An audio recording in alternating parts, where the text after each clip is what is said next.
ओम शांति 22/9/2024 प्रातः मुरली अव्यक्त बापदादा पुनरावृत्ति डेट 18/1/2002 मधुबन।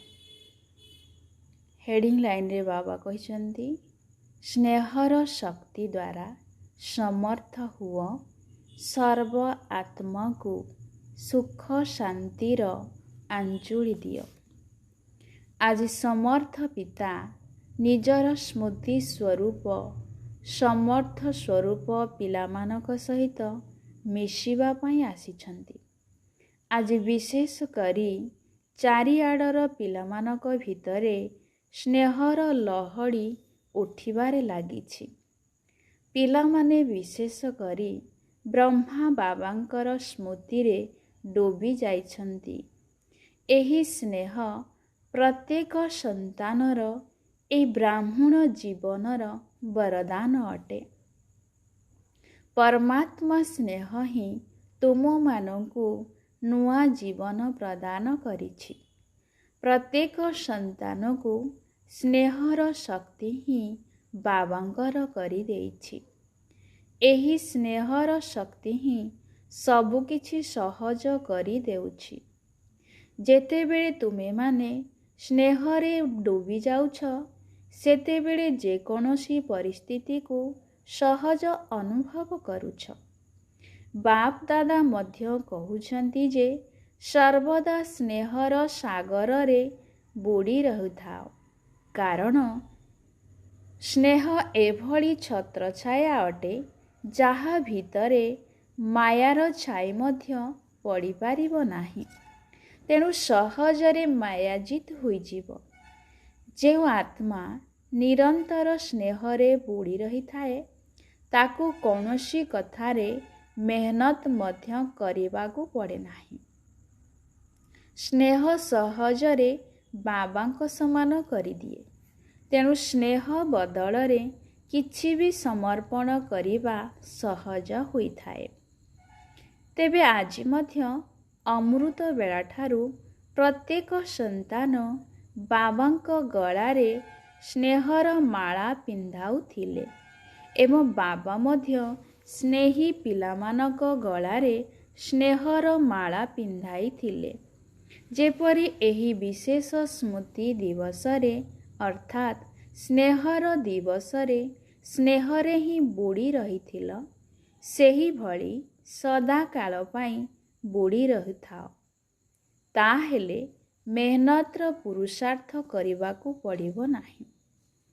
गोटिए हेला स्नेहर सागर रे बुड़ी रहिबा अर्थात मिसी जीवा एवं द्वितीयटी हेला स्नेहर सागर रे अल्प समय पाई बुड़ पकाइबा। तेबे केतेक पिला सागर रे समाहित होई रही पारंती नाही। तेणु शीघ्र शीघ्र बाहर को बाहरी आसंती। सेथि पई सहज कथा मध्य मुश्किल होई थाए, मुश्किल होई जाए। तेबे तुम मानकु सागर सहित मिसी जीवा जणा अछि तो? कारण मिसी जीवार ही मजा अछि। तेणु ब्रह्मा बाबा मध्य सदा सर्वदा बाबांकर स्नेह को निजर दिल भितरे समाहित करी रखिथिले। एहार स्मारकी कलिकतारे देखाइछंती। गंगा नदी सागर सहित मिसी जाइछि। एबे बाप दादा सबु पिलांक ठारू एही कथा आशा करुछंती जे बाबांकर स्नेहर प्रमाण स्वरूप बाबांक सहित समान हुई देखाओ। संकल्परे सर्वदा समर्थता रहु। एबे तो व्यर्थर समाप्ति समारोह पालन कर, काहेकि ना व्यर्थ केबे भी तुम मानकु समर्थ हेबा पाई देव नाही। एवं जे पर्यंत तुमे निमित्त होइथिबा पिला माने सदा समर्थ हुई नाह से पर्यंत नंबर आत्मा मानकु समर्थी किपरि प्राप्त कराई पारिबो? सर्व आत्मा मानकर तो शक्ति गुड़िकरे ସମ୍ପୂର୍ଣ୍ଣ ରୂପରେ ଖାଲି ହୋଇ ଶକ୍ତିର ଭିକାରୀ ହୋଇସାରିଲେଣି। ଏଇଭଳି ଭିକାରୀ ଆତ୍ମାମାନଙ୍କୁ ହେ ସମର୍ଥ ଆତ୍ମାମାନେ ଭିକାରୀ ପଣିଆରୁ ମୁକ୍ତ କର। ସର୍ବ ଆତ୍ମାମାନେ ତୁମ ସମର୍ଥ ଆତ୍ମାମାନଙ୍କୁ ଡାକିବାରେ ଲାଗିଛନ୍ତି। ହେ ମୁକ୍ତିଦାତାଙ୍କର ସନ୍ତାନ, ମାଷ୍ଟର ମୁକ୍ତିଦାତାମାନେ ଆମକୁ ମୁକ୍ତି ଦିଅ। କ'ଣ ଏହି ଡାକରା ତୁମମାନଙ୍କ କାନରେ ବାଜୁନାହିଁ? ଶୁଣିପାରୁନାହ କି? ଏବେ ପର୍ଯ୍ୟନ୍ତ ନିଜକୁ ହିଁ ମୁକ୍ତ କରିବାରେ ବ୍ୟସ୍ତ ଅଛ କି? ତେବେ ବିଶ୍ୱର ଆତ୍ମାମାନଙ୍କ ପାଇଁ ବେହଦ ସ୍ୱରୂପରେ ମାଷ୍ଟର ମୁକ୍ତିଦାତା ହେବା ଦ୍ୱାରା ନିଜର ଛୋଟ ଛୋଟ କଥାଗୁଡ଼ିକରୁ ସ୍ୱତଃ ହିଁ ମୁକ୍ତ ହୋଇଯିବ। ତେଣୁ ବର୍ତ୍ତମାନ ସମୟ ହେଲା ଆତ୍ମାମାନଙ୍କର ଡାକରା ଶୁଣିବାର। କ'ଣ ଡାକରା ଶୁଣିବା ଜଣାଅଛି ନା ନାହିଁ? ଏବେ ଦୁଃଖୀ ଅଶାନ୍ତ ଆତ୍ମାମାନଙ୍କୁ ସୁଖ ଶାନ୍ତିର ଅଞ୍ଜଳି ଦିଅ। ଏହା ହିଁ ହେଉଛି ବ୍ରହ୍ମା ବାବାଙ୍କୁ ଅନୁକରଣ କରିବା। ଆଜି ବିଶେଷ କରି ବ୍ରହ୍ମା ବାବାଙ୍କୁ ଅଧିକ ମନେ ପକାଉଛ ନା? ବ୍ରହ୍ମା ବାବା ମଧ୍ୟ ସବୁ ପିଲାଙ୍କୁ ସ୍ମୃତି ଏବଂ ସମର୍ଥି ସ୍ୱରୂପରେ ମନେ ପକାଉଛନ୍ତି। କେତେକ ପିଲା ତ ବ୍ରହ୍ମା ବାବାଙ୍କ ସହିତ ବାର୍ତ୍ତାଳାପ କରିବାରେ ମିଠା ମିଠା ଉଲୁଗଣା ମଧ୍ୟ ଦେଇଛନ୍ତି ଯେ ଆପଣ ଏତେ ଶୀଘ୍ର କାହିଁକି ଚାଲିଗଲେ? ଏବଂ ଆଉ ଗୋଟିଏ ଉଲୁଗଣା ଅର୍ଥାତ୍ ଅଭିଯୋଗ ମଧ୍ୟ କରୁଛନ୍ତି ଯେ ଆମମାନଙ୍କଠାରୁ ବିଦାୟ ନେଇ କାହିଁକି ଗଲ ନାହିଁ? ତେଣୁ ବ୍ରହ୍ମା ବାବା କହିଲେ, ମୁଁ ମଧ୍ୟ ଶିବ ବାବାଙ୍କୁ ସେଇ କଥା ପଚାରିଲି ଯେ ମୋତେ ଅଚାନକ ଭାବରେ କାହିଁକି ଡାକି ଆଣିଲ? ତେବେ ବାବା କହିଲେ, ଯଦି ତୁମକୁ କହିଥାନ୍ତି ଯେ ପିଲାମାନଙ୍କ ଠାରୁ ବିଦାୟ ନେଇ ଆସ, ତେବେ କ'ଣ ତୁମେ ପିଲାମାନଙ୍କୁ ଛାଡ଼ି ଆସିପାରିଥାନ୍ତ? ନା ପିଲାମାନେ ତୁମକୁ ଛାଡ଼ି ପାରିଥାନ୍ତେ? ତୁମେ ତ ଅର୍ଜୁନ ଅଟ। ଏବଂ ଅର୍ଜୁନର ସ୍ମାରକୀ ମଧ୍ୟ ଏହିଭଳି ରହିଛି ଯେ ଅନ୍ତିମ ସମୟରେ ନଷ୍ଟ ମହା ସ୍ମୃତି ସ୍ୱରୂପ ହିଁ ହୋଇଥିଲେ।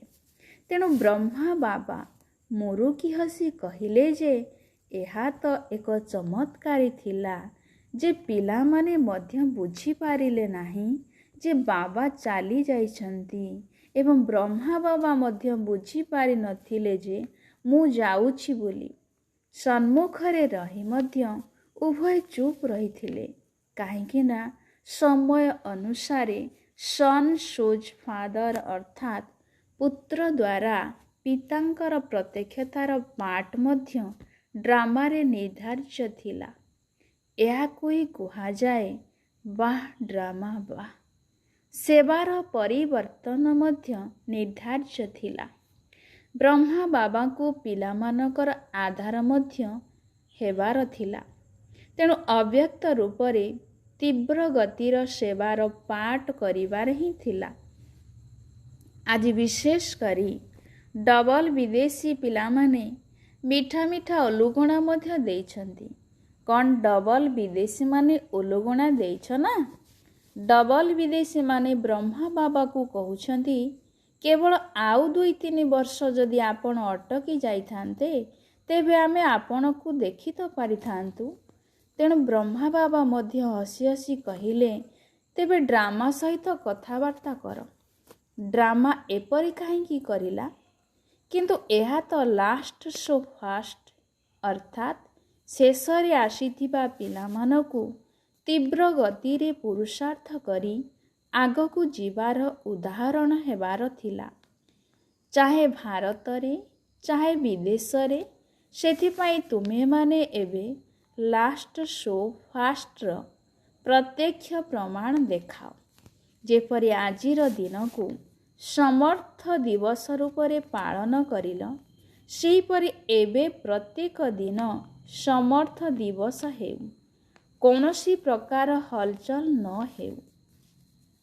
ଆଜିର ଦିନରେ ବ୍ରହ୍ମା ବାବା ଯେଉଁ ତିନୋଟି ଶବ୍ଦର ଶିକ୍ଷା ଦେଇଛନ୍ତି, ନିରାକାରୀ, ନିର୍ବିକାରୀ ଏବଂ ନିରହଙ୍କାରୀ, ଏହି ତିନୋଟି ଯାକ ଶବ୍ଦରେ ଶିକ୍ଷାର ସ୍ୱରୂପ ହୁଅ। ମାନସିକ ସ୍ଥିତିରେ ନିରାକାରୀ, ବାଣୀରେ ନିରହଙ୍କାରୀ, କର୍ମଣାରେ ନିର୍ବିକାରୀ। ଗୋଟିଏ ସେକେଣ୍ଡ ସାକାର ସ୍ୱରୂପରେ ଆସ ଏବଂ ଆଉ ଗୋଟିଏ ସେକେଣ୍ଡରେ ନିରାକାରୀ ସ୍ୱରୂପରେ ସ୍ଥିତ ହୋଇଯାଅ। ଏହି ଅଭ୍ୟାସ ଦ୍ୱାରା ଦିନ ଭିତରେ ବାରମ୍ବାର କର।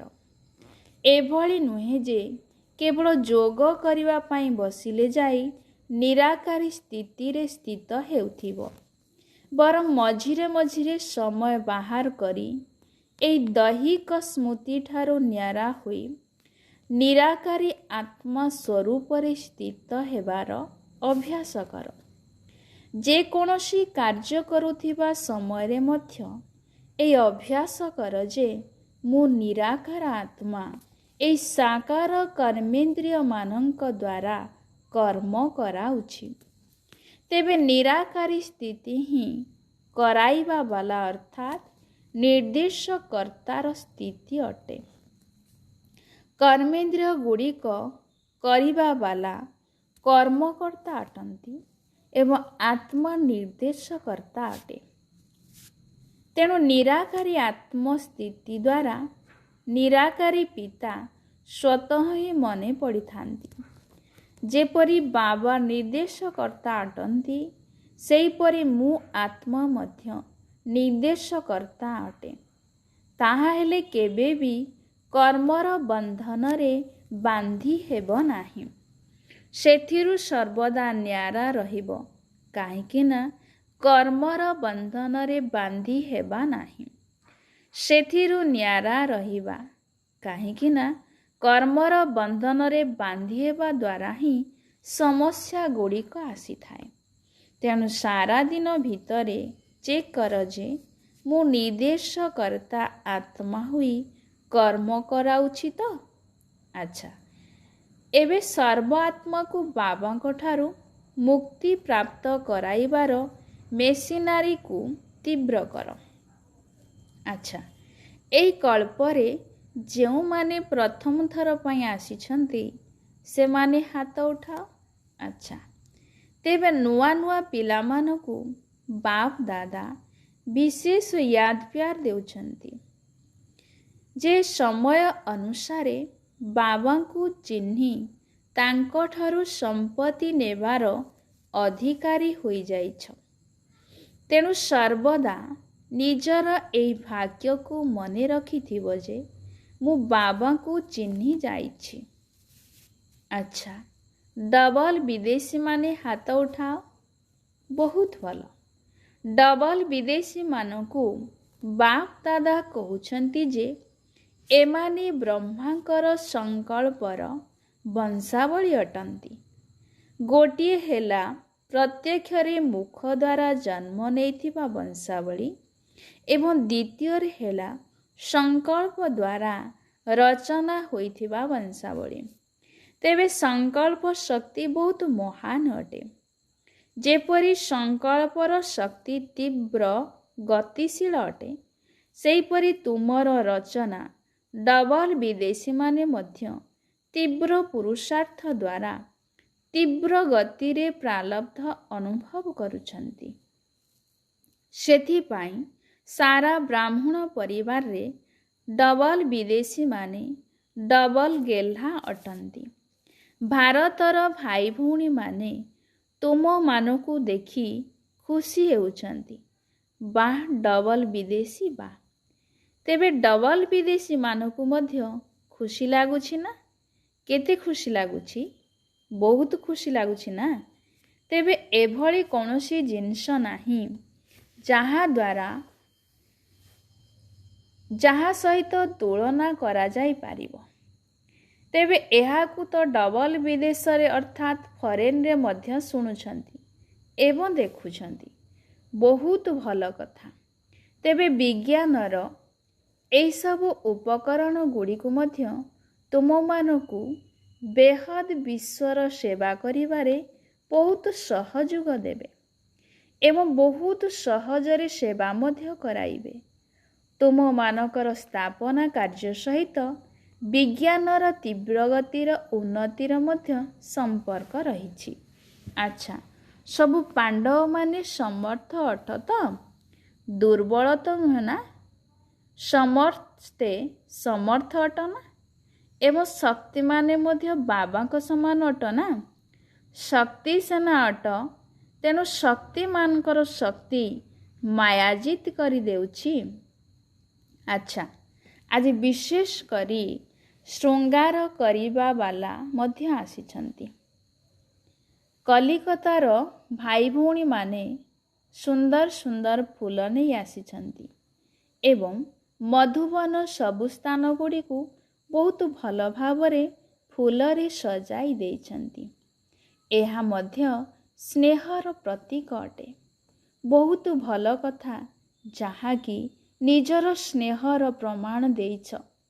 ଆଚ୍ଛା, ଟିଚରମାନଙ୍କୁ ସୁଯୋଗ ମଧ୍ୟ ବହୁତ ଭଲ ମିଳିଯାଉଛି। ସେବାର ପ୍ରତ୍ୟକ୍ଷ ଫଳ ମିଳିଯାଉଛି। ବହୁତ ଭଲ। ଏବେ ନିଜର ଚେହେରା ଦ୍ୱାରା ସମସ୍ତଙ୍କୁ ଭବିଷ୍ୟତ ନୂଆ ଦୁନିଆର ସାକ୍ଷାତକାର କରାଅ। ଶୁଣିଲ ତ କ'ଣ କରିବ? ଆଚ୍ଛା, ମଧୁବନ ନିବାସୀ ହାତ ଉଠାଅ। ବହୁତ ଭଲ। ମଧୁବନ ବାଲାଙ୍କୁ ବହୁତ ସୁଯୋଗ ମିଳୁଛି। ସେଥିପାଇଁ ବାପ ଦାଦା କହୁଛନ୍ତି ମଧୁବନ ବାଲା ଆତ୍ମିକ ଚାନ୍ସଲର ଅଟନ୍ତି। ଚାନ୍ସଲର ଅର୍ଥାତ୍ କୁଳପତି ଅଟ ନା? କିନ୍ତୁ ସେବା କରିବାକୁ ପଡ଼ିବ। ପୁଣି ବି ମଧୁବନ ନିବାସୀ ସମସ୍ତଙ୍କୁ ସନ୍ତୁଷ୍ଟ ତ କରିଦେଉଛନ୍ତି ନା? ସେଥିପାଇଁ ବାପ ଦାଦା ମଧୁବନ ବାଲାଙ୍କୁ କେବେ ବି ଭୁଲି ଯାଆନ୍ତି ନାହିଁ। ମଧୁବନ ନିବାସୀମାନଙ୍କୁ ବିଶେଷ ଭାବରେ ମନେ ପକାନ୍ତି। ତେବେ ମଧୁବନ ବାଲାକୁ ମଧ୍ୟ କାହିଁକି ମନେ ପକାନ୍ତି? କାହିଁକି ନା ମଧୁବନ ନିବାସୀ ବାବାଙ୍କର ସ୍ନେହରେ ଅଧିକାଂଶ ପାସ୍ ହୋଇଯାଇଛନ୍ତି।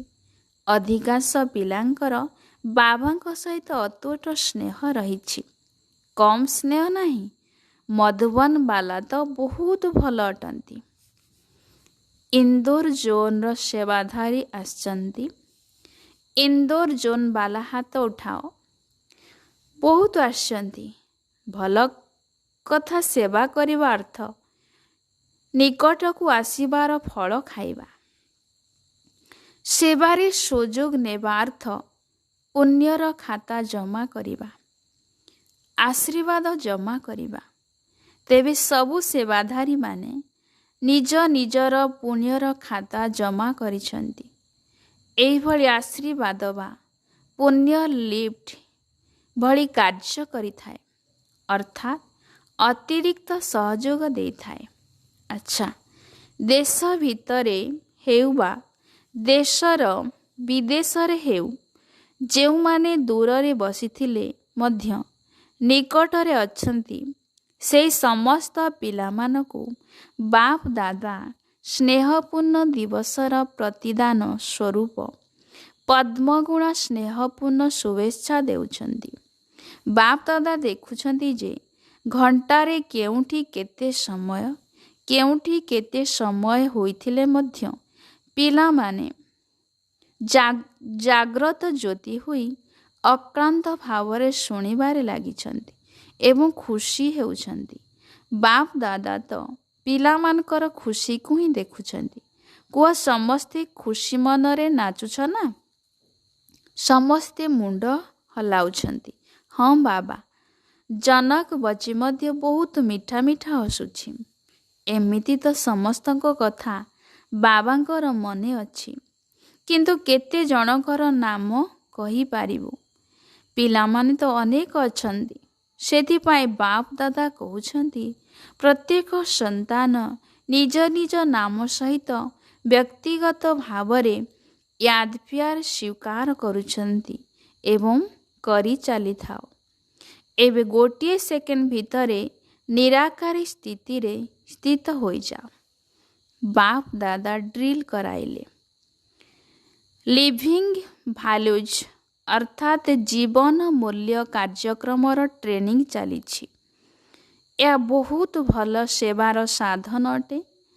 लिविंग भैल्यूजर ट्रेनिंग कराइबा सहित निजर लवली लिविंग अर्थात स्नेहपूर्ण सहावस्थानर अभ्यास को मध्य बताई चली थाओ।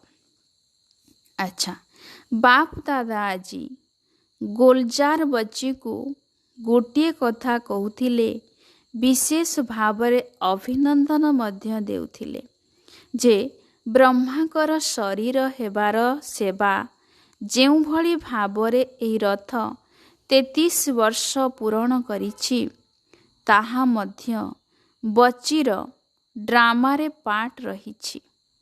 तेबे बाबांकर सहयोग एवं बच्चीर साहस दुईटी जाक मिसी पाठ करुछंती।